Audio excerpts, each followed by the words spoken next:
Bonjour, bienvenue à tous chez Myriam, votre partenaire Téléweb. Alors aujourd'hui, nous avons un invité spécial, Monsieur Benoît Tchishimbi. Bonjour Monsieur Benoît. Bonjour Myriam, merci beaucoup de me recevoir dans ton émission. Merci à vous d'avoir accepté l'invitation. Merci. Alors, vous êtes chroniqueur de musique, Oui. producteur de l'émission Tam Tam, maître de cérémonie.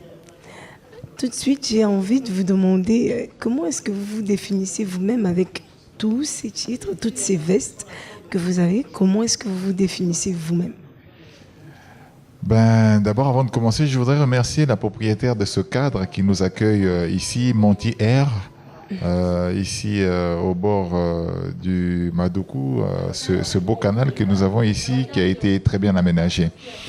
Me concernant, je me définis simplement comme un communicateur culturel, un homme des médias, quelqu'un qui a dans l'âme l'envie de s'exprimer, de communiquer, de dire aux autres ce qu'il a dans le cœur, qui regarde la société et qui l'expose au travers des médias.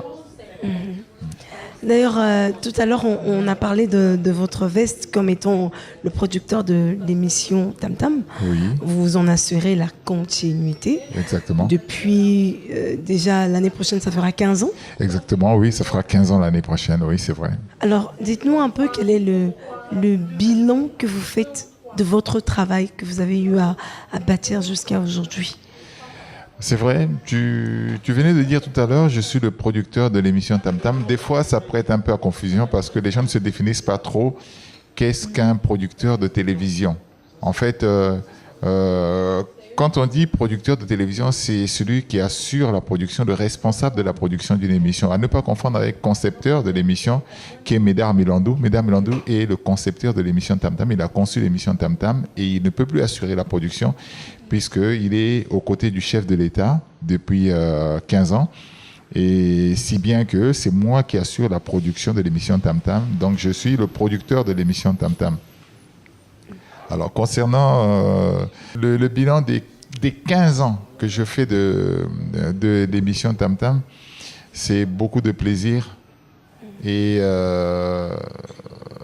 je pense que aujourd'hui, j'ai une raison de dire exactement que si pendant 15 ans, nous avons assuré l'émission Tam Tam, nous avons fait la continuité, et si le président de la République arrive à signer un décret nous nommant officier dans l'ordre du dévouement congolais. Justement, j'allais atterrir là. Ça veut dire que quelque part, le Congo remarque ce que nous faisons, la nation remarque ce que nous faisons. C'est la plus grosse satisfaction et le plus gros bilan que je puisse avoir, c'est la satisfaction de la nation congolaise en nous octroyant le mérite. Qu'est-ce qu'on peut rajouter de plus? On ne peut plus rien rajouter puisque le summum a été atteint. Ça veut dire qu'aujourd'hui, le travail que nous faisons se fait remarquer. L'émission Tam Tam continue, l'émission Tam Tam existe et ça continue à être parmi les plus belles émissions qu'on puisse suivre à la télévision congolaise. D'accord. Et dites-nous un peu, comment vous gérez tout ça? Parce que c'est un grand accomplissement quand même. Il y a beaucoup de gens qui ont des émissions, qui produisent des émissions, mais qui n'ont pas été décorés comme vous. Ça veut dire que vous avez accompli, si la nation, comme vous-même vous l'avez dit, la nation a su reconnaître, c'est que vous avez accompli quelque chose. Mais comment est-ce que vous gérez ça dans votre quotidien? Parce qu'aujourd'hui, on va dire que c'est quelque chose que vous n'aviez pas au début. Hein, ces décorations, vous n'aviez pas au début. Comment vous gérez ça dans votre quotidien? Je suis d'abord quelqu'un qu'on ne trouve pas facilement à la maison. Je ne dors quasiment pas. Je suis une personne qui ne dort quasiment pas parce que je suis maître de cérémonie. Ça fait qu'il y a des jours où jeudi, je suis dans une cérémonie, vendredi, je suis dans une cérémonie, samedi, je suis dans une cérémonie, dimanche, je suis dans une cérémonie. Il m'arrive des fois de faire des cérémonies le samedi. Je finis la cérémonie à 5 h du matin et à 9 h, je dois être à la télévision pour faire l'émission. Ça veut dire que je me sacrifie d'une manière terrible. Je me sacrifie d'une manière terrible. Bon, c'est parce qu'on a l'amour du travail. Hein. Et c'est le prix à payer réellement quand on fait ce genre de choses. On peut être maître de cérémonie des événements. Et puis, faire une émission le week-end, facilement, c'est pas possible. Il y a d'abord le travail de recherche des images dans la semaine. L'émission Tam Tam, je la fais dans la semaine. Je cherche des images. Ça peut me pousser à être un vendredi soir à partir de 22h à Patrouille des Stars. Je quitte Patrouille des Stars, il est peut-être 3h du matin. Je rentre à la maison, le samedi, j'ai une cérémonie, je dois assister, je ne sais pas à quel mariage. Ben, je suis obligé, à 3h du matin, je rentre, je dors un peu, et puis à 6h, je suis réveillé pour me préparer à une cérémonie. Je dois rédiger la cérémonie, je dois ceci, je dois cela. Bon, mais c'est un choix, c'est un choix. Pas facile. Et qu'est-ce qui vous plaît dans ce métier, en fait? Parce que ça fait beaucoup de sacrifices, ça fait beaucoup d'occupations, ça fait beaucoup de choses sur vous, sur votre personne. Qu'est-ce qui vous plaît là-dedans? Est-ce que c'est simplement le fait? Est-ce que c'est simplement le fait de fréquenter des personnalités? Qu'est-ce qui vous plaît réellement? Ben, c'est tout ça. Le fait de croiser Monty, le fait de croiser un tel, le fait de connaître un tel, le fait de beaucoup voyager, c'est vraiment le côté bien de ce métier-là. Je ne sais pas, j'ai été dans plusieurs pays grâce à la musique, grâce à mon relationnel, grâce aux gens qui pensent que je fais un bon travail. Ça a donné beaucoup de voyages, ça a donné également un certain nombre de facilités. C'est vrai, je travaille avec des personnalités, je travaille avec beaucoup de gens qui, ma foi, m'aident à être quelqu'un dans la société. C'est déjà ça. C'est ça qui me plaît, justement. Le fait de servir les gens, le fait de créer du plaisir également, parce que les gens, quand ils me regardent à la télé, ils sont tellement contents de moi. Je peux être un mauvais gars, mais le fait de me regarder à la télévision, le fait de dégager une image positive, la personne m'aime bien. Ça, c'est le côté bien de ce métier aussi. D'accord. Avant de basculer sur l'autre côté, j'aimerais aussi saluer la gérante de cette boutique Monty Air. Elle s'appelle Lucrèce. D'ailleurs, on lui fait un coucou de là où elle est. Parlez-nous un peu de vos vécus. Aujourd'hui, on voit que c'est un enfant. Vous avez beaucoup de choses, contribué beaucoup, surtout aussi en ce qui concerne l'information. Et on voudrait savoir quels sont vos débuts, comment vous avez commencé, parce qu'on ne devient pas grand du jour au lendemain. Il y a une histoire qui se cache derrière chaque honneur. Alors, on voudrait connaître votre histoire, vos débuts. Comment ça s'est passé, comment vous avez fait pour arriver là. Bon, j'ai toujours aimé ce côté-là. J'ai toujours dit que je suis enfant de Poto-Poto. Je suis né à Poto-Poto. Ça a donné un côté bien. Poto-Poto, pour moi, c'est une grandeur. Poto-Poto, c'est le quartier le plus cosmopolite du Congo. Je dis du Congo, pas de Brazzaville, du Congo. Parce qu'à Poto-Poto, moi je savais qu'en face de chez moi, c'était des Ouest africains. Je ne l'ai su que quand j'ai grandi. Mais quand je grandissais, la maman qui était en face de moi, qui était une Sénégalaise, je ne savais pas qu'elle était sénégalaise. Parce que c'était ça, Poto-Poto. On s'aimait sans savoir qui vit là, qui vit là, qui vit là. On était tous des enfants. Moi, des fois, je pouvais me fâcher avec mes parents. J'allais manger en face, on m'accueillait. C'était pas un problème. Pour moi, il y avait toujours mon assiette là-bas. J'étais l'enfant de cette maison. J'ai gardé ce côté-là de Poto-Poto. Je suis né à Poto-Poto, j'ai grandi à Poto-Poto. À l'âge de 10 ans, je suis parti en France. Et en arrivant en France, j'ai appris à vivre dans les HLM. C'est toujours encore cet esprit de communauté. C'est-à-dire que j'ai toujours vécu dans la communauté, dans cette chaleur-là, de ne pas connaître l'origine d'un tel, mais d'être intégré dans cette famille-là. J'ai connu les HLM, j'ai passé une grande partie de mon enfance en France, et je pense que ça a cultivé en moi un esprit de baroudeur en réalité, parce que moi je me considère beaucoup plus comme un baroudeur. J'aime bien ce qui est difficile, j'aime bien, en fait, j'aime bien m'exprimer autrement que dans la facilité. Je suis quelqu'un qui aime la complication, parce qu'il faut toujours chercher à résoudre une énigme. C'est ça. Donc, Le collège, une partie de mon lycée, je l'ai fait en France, et puis je suis revenu au Congo, j'ai fait le lycée technique, j'ai fait l'université, mais je n'étais pas destiné à être un journaliste.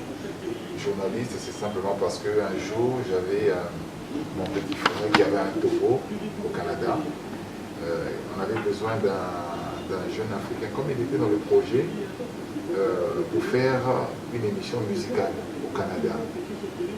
Voilà pourquoi je suis rentré, je connaissais quelqu'un qui connaissait Médard Milongo, la personne m'a introduit chez Médard, et Médard a accepté que je fasse un stage dans l'émission d'Antam pour avoir déjà un peu le background, pour partir au Canada avec quelque chose qui justifie que j'ai déjà fait ça. Mais malheureusement, le projet du Canada avait été avorté, et partant, je suis resté, et tellement que Médard était nommé à la présidence, il fallait quelqu'un pour assurer la relève. Je suis resté dans l'émission, voilà, comme ça. J'arrive dans l'émission. Voilà à peu près comment je résume. Je résume beaucoup plus mon passage dans cet esprit de solidarité que j'ai toujours eu à côté de moi. Voilà. Alors on va basculer de l'autre côté, parler un peu de difficultés. C'est vrai que vous êtes quelqu'un qui a des difficultés, résoudre un peu les énigmes et tout. Quelles sont les difficultés auxquelles vous avez été confrontés? Parce qu'on aimerait bien, c'est vrai, cette émission est suivie par beaucoup de gens quand même. Et certainement, ça va édifier une personne de savoir, de connaître votre parcours dans le sens des difficultés et comment vous avez eu à les surmonter.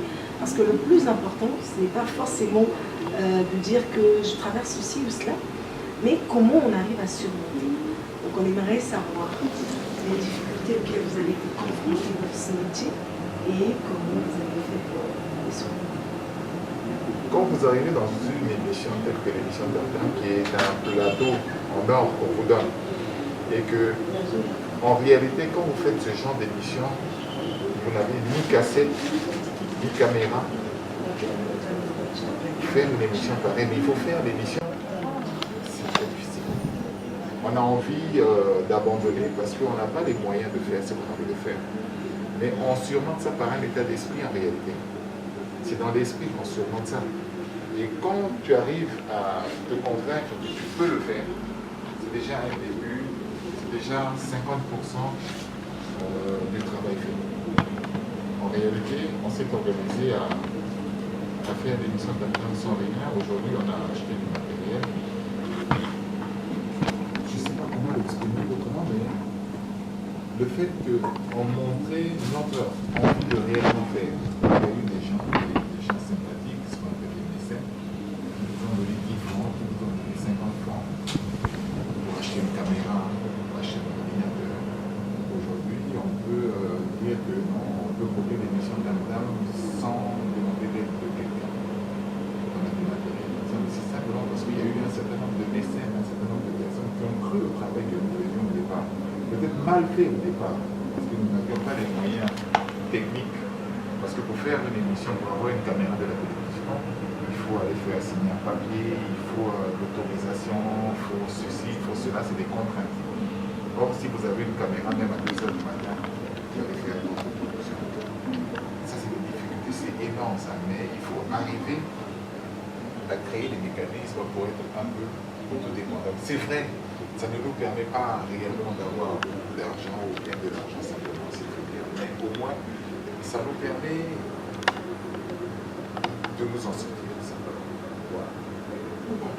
Et pour les personnes qui nous suivent, il y a des jeunes, par exemple, qui veulent se lancer dans des domaines. Et aujourd'hui, on entend parler des difficultés que les gens rencontrent. Et très souvent, d'ailleurs, ils évoquent ce genre de problème. Non, on n'a pas de matériel, non, on n'a pas les moyens, on ne peut pas poursuivre nos rêves parce qu'on n'a pas les moyens. Donc, qu'est-ce que vous pourriez dire à ce genre de jeunes? Je le dis tout de suite parce qu'on est déjà sur l'émission. Qu'est-ce que vous pourriez dire à ce genre de personnes qui, à cause des difficultés rencontrées, et des difficultés qui sont vraiment évidentes, elles veulent abandonner, ces personnes veulent abandonner et ces jeunes veulent abandonner. Qu'est-ce que vous pourriez leur dire? Je leur dirais simplement je comprends. Parce que on m'a connu dans une galère. Je comprends. Mais la vie est un choix. Si réellement ces jeunes pensent que c'est un choix, il faut foncer vers ce choix-là. Parce que je ne peux pas dire que la garantie de réussite, elle est à un peu élevée. Non, je ne peux pas le dire. C'est mal conseillé. C'est simplement par la volonté et c'est simplement, comme disent les chrétiens, c'est un appel. Si c'est réellement un appel, ils finiront par être communicateurs physiques, bien communicateurs simplement. S'ils ont vraiment reçu cet appel, si vraiment ils pensent qu'ils peuvent le faire, qu'ils se lancent, parce que c'est pas pour eux. C'est pas pour eux, je les encourage. Je les encourage parce que c'est comme tous les métiers, c'est simplement un peu de volonté et avoir la discipline. Mais chez nous, c'est encore un peu plus aléatoire parce que aujourd'hui, avec la concurrence non seulement du web, mais également de la multitude des chaînes qui existent sur les bouquets, aujourd'hui, il est difficile aujourd'hui de se faire une place au soleil parce qu'on est confronté au bouquet où il y a je ne sais pas combien de chaînes, où il y a les chaînes qui ne diffusent que les films et théâtres qui te prennent de l'audimat terriblement. Arriver à avoir une place au soleil, parce qu'il ne s'agit pas simplement de faire une émission pour faire une émission. Mais quand on fait une émission, c'est pour avoir de l'audimat, c'est pour avoir la possibilité de vendre de la publicité, de vendre des messages, de vendre un certain nombre de choses et de récupérer en fond quelque chose. Mais avec la concurrence, ça devient de plus en plus difficile. De plus en plus difficile. La preuve est qu'aujourd'hui, c'est une émission qui est sur le web, qui, avec le temps, peut avoir 10, 15, 30, 40, 50 000 vues. Mais ce n'est pas donné à n'importe quelle émission d'avoir ce nombre de vues. C'est difficile. Et comment vous vous êtes frayé le chemin pour en arriver là? Parce que c'est vrai, vous êtes chroniqueur, musique. Et tous les chroniqueurs, on n'arrive pas forcément à ce point-là d'être maître de cérémonie. Comment vous avez fait pour vous frayer un chemin pour ces moments-là? Je pense qu'être maître de cérémonie, à mon niveau, moi, c'est beaucoup plus parce que je suis un peu le même cursus que Mesdames Milando a commencé dans l'émission d'Anthony, la même émission que j'ai. Il est également maître de cérémonie. La plupart des cérémonies, quand je commençais, c'est Mesdames Milando. Je suis un peu le même cursus, il m'a un peu, il m'a carrément poussé également à avoir le même cursus. C'est bien que je suis un peu parce qu'il m'a poussé. La première cérémonie, j'ai remplacé mes parents, justement, dans les cours de cérémonie. Et il devait voyager. Donc, il n'avait personne pour me remplacer. Il m'a appelé, il m'a dit que moi, fais-moi la cérémonie. Fais à ma place la cérémonie. Et après, bon, c'est comme, comment je peux dire, c'est comme quand vous entrez, ce monde-là, c'est un monde de confiance en réalité. Quand tu as déjà fait une fois, deux fois, trois fois, tu deviens un enfant de la loi. Et quand on aura besoin de faire une cérémonie, on sait que lui, il le fait, ça veut dire qu'il va le faire. On préfère éviter les couacs, on sait que lui, il le fait déjà, donc il va le faire. Bien qu'il y a un certain nombre de familles ici au Congo qui me font confiance pour les cérémonies de mariage, cérémonies d'anniversaire, parce que je travaille déjà avec eux et ils savent que j'ai les automatismes pour faire une cérémonie. Être maître de cérémonie, c'est carrément maîtriser une cérémonie, ça demande beaucoup de contours, ça demande aussi beaucoup d'exigences. En fait, il y a beaucoup d'exigences de ce genre de métier. Si j'ai posé la question, c'est en fait pour savoir, vous, dans votre rôle, comment vous faites pour organiser une cérémonie, qu'elle réussisse. Mais une cérémonie part d'abord de ce que la personne. Vous êtes un maître de cérémonie, mais vous attendez qu'il y ait un initiateur de cette cérémonie. Quand cette personne a une vision de sa cérémonie, c'est là où vous intervenez. Quelqu'un peut vous dire que moi, je fais mon mariage. Ben, je veux que ce soit un mariage qui sera, comment le dire, un mariage qui aura tel thème, qui aura autant d'invités. telle qualité d'invité, je veux qu'il y ait de la musique comme ça, je veux qu'il y ait un orchestre comme ça. Il y a des standards, mais dans les standards, on peut les modifier. Mais c'est toujours sur la base de ce que la personne, la propriétaire ou le propriétaire de la cérémonie a en tête. Il faut partir de ça. Il faut d'abord laisser exprimer la personne qui a besoin d'une cérémonie. Il faut d'abord la laisser s'exprimer et à partir de là, par rapport à vos standards que vous avez dans la tête, vous pouvez l'aider à faire ça. Vous pouvez dire par exemple, je vais vous donner un exemple. Par exemple, on peut dire, bon, ben, écoutez, la dame elle dit non, moi j'ai par exemple un orchestre qui doit jouer. Si c'est un orchestre qui n'a pas l'habitude de faire de la musique saccadée, ça peut être un orchestre d'interprétation qui ne fait que de la musique, qui fait endormir les gens. Vous ne pouvez pas les mettre au moment d'un bal. Au moment du bal, vous êtes obligé de mettre de la musique qui peut faire danser les gens. Donc tu vas pas mettre de la musique symphonique dans un bal. Tu vas conseiller à la personne pour la musique symphonique en question, tu vas la mettre de des gens morts. Je crois qu'il y a des petites choses comme ça qu'on a dans la tête qu'on connaît. On arrive à ceux qui organisent une cérémonie, que la cérémonie soit réalisée. J'ai envie de vous demander quelle est la... Bon, on connaît peut-être bien que ce que vous avez le plus aimé, c'est pour la vallée des Gorées. Je ne sais pas si c'est ça, et on va revenir sur ça tout à l'heure. Dites-moi un peu quelle est la cérémonie que vous aviez animée, et je ne sais pas s'il y en a, que vous avez trouvé comme étant vraiment, peut-être pas l'échec, mais qui n'avait pas vraiment été réussi par rapport à vos attentes. Est-ce qu'il y en a?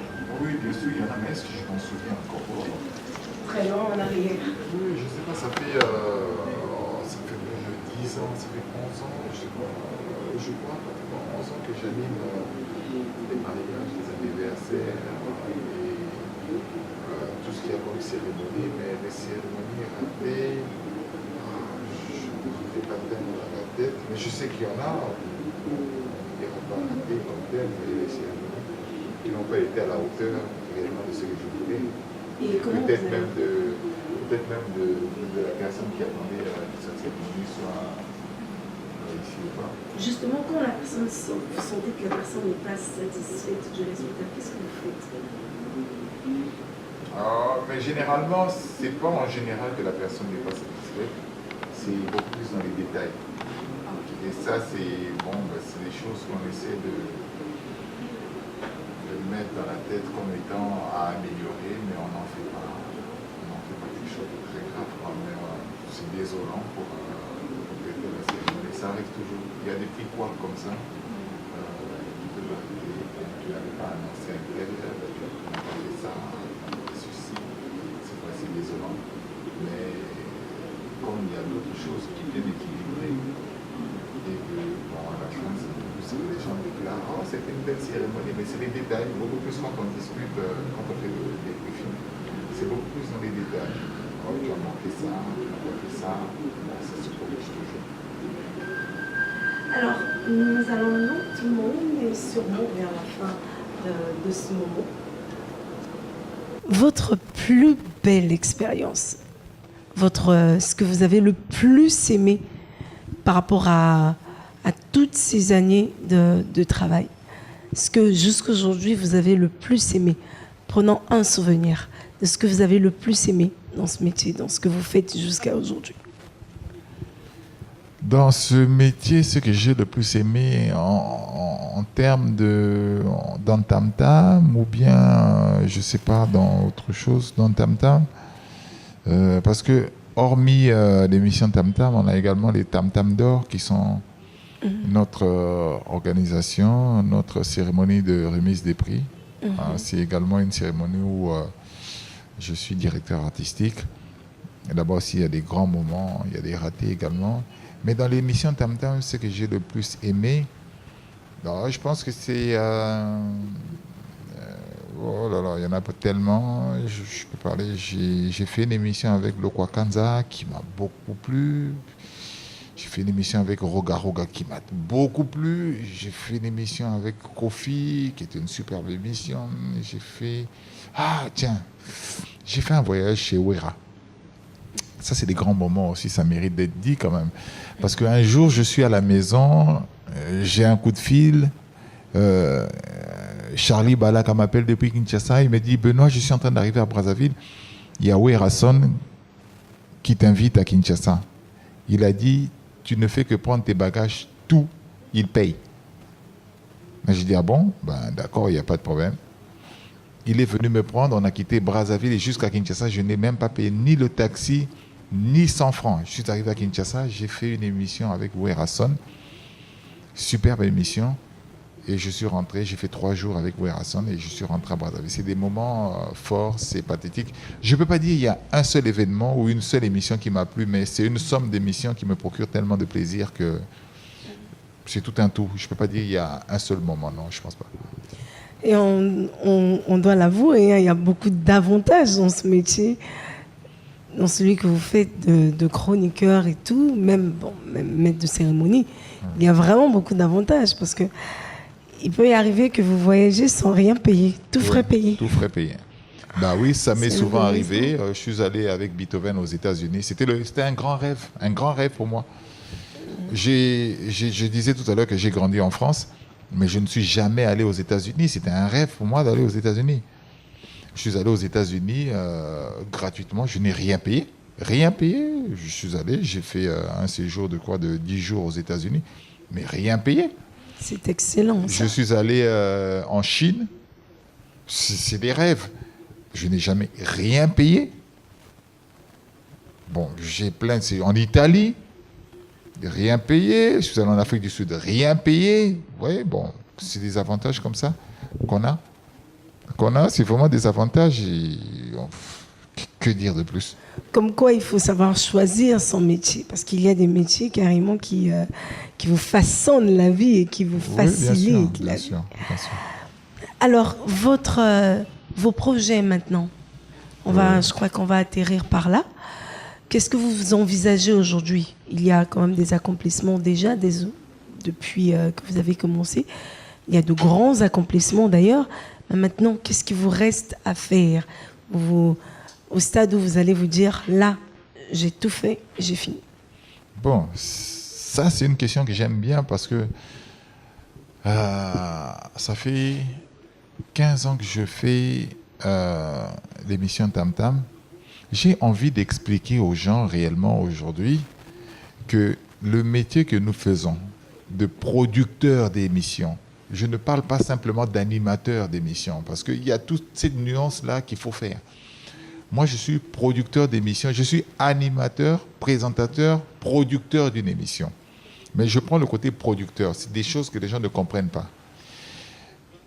Aujourd'hui, ce métier-là fait gagner beaucoup d'argent à pas mal de gens. Des gens tels que les Nagui. En France, ce sont des producteurs d'émissions. C'est vrai qu'ils animent des émissions, mais ce sont des producteurs d'émissions, c'est des propriétaires d'émissions.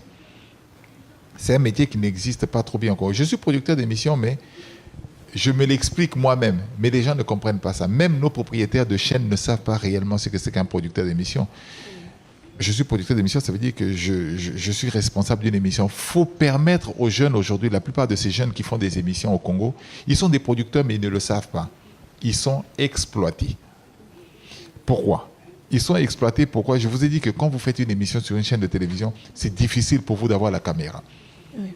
Vous vous dépensez à aller faire des émissions, à faire des montages, à appeler des gens. Ça a un coût. Après, vous allez gratuitement donner ça sur une chaîne et ils diffusent. Après, il y a des annonceurs qui viennent acheter de la publicité sur ces chaînes-là. Et entre-temps aussi, des fois, ces producteurs sont embêtés parce qu'on leur dit non, il faut payer la plage. Il y a une escroquerie derrière cette notion-là impossible. Moi, je pense qu'il va falloir qu'on commence à enseigner tous ces jeunes-là, leur dire ce que vous faites. Vous êtes des producteurs, il ne faut pas qu'on vous exploite. Vous pouvez devenir des grands hommes, des gens qui vivent bien de ce métier-là. Je pense qu'aujourd'hui, c'est une mission que je dois accomplir. C'est pour ça qu'on va organiser des séminaires, des ateliers bientôt, pour qu'on puisse expliquer à des gens comme vous, à des gens tels que mes confrères, les Akanati et tout ça, vous êtes des producteurs d'émissions, ne vous faites pas exploiter, parce que ce métier-là aussi doit être protégé. Ça, c'est une mission, c'est parmi les missions que je pense, ma contribution à moi, à ceux qui viennent après moi. Parce que nous, on a on s'est tellement cassé la figure, on a tellement fait pour être ce qu'on est, qu'on voudrait que les autres en bénéficient mieux que nous, puisqu'il y a à bénéficier également dans cette histoire. Mais je suis un peu comme tout le monde, je vous le révèle, ça me dirait, mon plus gros rêve, c'est d'avoir une chaîne, à moi, oui, en réalité, faire une chaîne de musique. Pourquoi seulement Trace? Pourquoi seulement DBM? Pourquoi seulement toutes ces chaînes qui existent? Mais comment vous voulez qu'on vende notre musique en étant en France? Mais ces chaînes-là vendent la musique congolaise en étant en France, en étant ailleurs. Mais nous-mêmes qui sommes ici, là, que pouvons-nous faire pour vendre également notre musique? Vous pensez qu'on ne peut pas avoir des chaînes qui sont capables d'être sur le bouquet? Bien sûr. Mais on peut le faire. Mais c'est de l'ambition. Moi, j'ai toujours pris Zachary comme modèle. Zachary a dit Narosa la chaîne. Oh, il a osé. Il a fait sa chaîne. Moi, je pense qu'il faut être ambitieux. Moi, j'aimerais bien avoir une chaîne un jour. Ma chaîne à moi, où on ferait que de la musique, on ferait la promotion de la rumba congolaise. C'est parmi mes ambitions. Il faut rêver des fois. Il faut rêver. C'est un grand rêve. Mais je pense que, on va essayer de le matérialiser. J'espère que c'est pour bientôt, mais bon, on a pris note, hein. On prend note et on garde. Je ne peux pas dire que c'est pour bientôt, mais c'est une ambition, elle est légitime. Je pense que, un jour aussi, je pourrais avoir une chaîne où on ferait la promotion de la musique de notre rumba congolaise de Brazzaville et de Kinshasa, puisqu'on a la même musique. Et ce serait vraiment un grand pas et quelque chose d'intéressant. Mais on va quand même revenir sur la production, ce que vous voulez expliquer aux jeunes aujourd'hui. Je ne sais pas si je dois dire que vous allez faire de ça un combat, mais tout à l'heure vous avez dit les jeunes ne comprennent pas eux-mêmes qu'ils sont producteurs, et c'est important de leur un peu, je ne sais pas si je dois employer le terme, leur mettre un peu de collier dans les yeux pour qu'ils comprennent qu'ils sont producteurs et qu'ils peuvent profiter. Est-ce qu'on peut avoir un aperçu, savoir c'est quoi être producteur et comment on peut gagner quand on est producteur? Il y a un principe qui dit une émission est soit financée, soit achetée. C'est un principe reconnu par tous. Une émission de télévision, elle est soit financée, soit achetée. Ça veut dire quoi? Ça veut dire que quand tu as envie de faire une émission, une chaîne de télévision a besoin de programmes. Ce n'est jamais le contraire. Une chaîne de télévision a besoin de programmes pour se faire de l'audimat et pour vendre de la publicité. Ça, c'est un fait connu. On le masque des fois en disant aux jeunes, non, allez chercher des sponsors venez, on va prendre, en plus ils disent, on va prendre 70%, 75%, et toi tu vas prendre 25%, 20%. C'est de l'exploitation. Mais je dis simplement que être producteur d'émission, je l'ai dit, c'est des notions assez difficiles à expliquer parce que les gens confondent un peu tout. Tu peux être concepteur d'une émission, c'est ton idée. C'est ton idée, tu es le génie qui a eu l'idée qu'un jour, il va y avoir... Prenons par exemple, je prends le cas de l'émission Tam Tam. Mesdames Milando, un jour, il s'est assis dans sa maison, il a fait un synopsis, il a proposé un synopsis d'émission. Il est le concepteur de l'émission. Il peut être concepteur de l'émission sans la présenter, ni la produire. Mais lui-même, il était, par la force des choses, il était concepteur, producteur, présentateur de l'émission. Ça veut dire qu'il a conçu l'émission, ça c'est le côté création, il a créé l'émission. Producteur, c'est celui qui assure la survie de l'émission. Celui qui met en branle les équipes, qui maîtrise le conducteur, qui est derrière la recherche des partenaires pour pouvoir faire vivre une émission. Mais il n'est pas obligé de la présenter. Là, il est producteur de l'émission. C'est lui le propriétaire de la production. Il peut être présentateur aussi. Ça, c'est un autre aspect des choses. Présentateur, c'est celui qui est face à l'écran, face à la caméra, qui fait le rendu de tout ce qu'il y a sur le synopsis. C'est lui qui cause avec les invités. C'est lui l'image. En fait, c'est lui l'image de l'émission. Alors, c'est des choses qu'il faut qu'on explique aux gens. La clé de voûte de tout ça, c'est le producteur, parce que c'est lui qui est à la recherche de la viabilité de l'émission. Et ça, les jeunes ne le savent pas.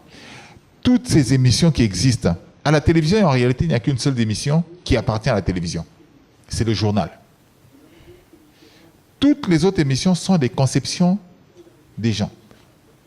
Le journal, oui, tu viens sur une chaîne, tu ne conçois pas le journal. Le journal, c'est une émission standard de la télévision, c'est connu de tout le monde. Mais le reste des émissions, tu vas ramener chez Myriam, tu vas aller sur une chaîne, mais tu apportes du programme à une chaîne. Bien sûr. Et cette chaîne-là est censée soit te financer, soit acheter ton émission.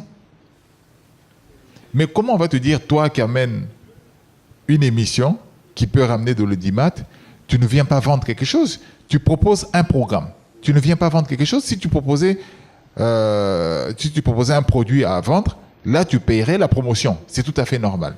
Mais si tu amènes un contenu éducatif, tu amènes un contenu sur je ne sais pas qu'est-ce de divertissement, on va te faire payer. C'est un programme de plus pour la télévision. C'est beaucoup plus à eux de te financer ou d'acheter l'émission. Mais chez nous, ici, la pratique veut que quand tu vas là-bas, on te dit, bon, ben, chez nous, il faut que tu payes. Moi, je trouve que c'est de l'escroquerie. Il va falloir pousser les gens à comprendre ces choses-là. C'est ce que je suis en train de faire en ce moment. Je fais beaucoup de recherches sur ça, parce qu'un jour, j'aimerais bien quand même écrire un livre. Et je pense qu'il faut faire des séminaires. On va créer une association bientôt, une association des producteurs d'émissions.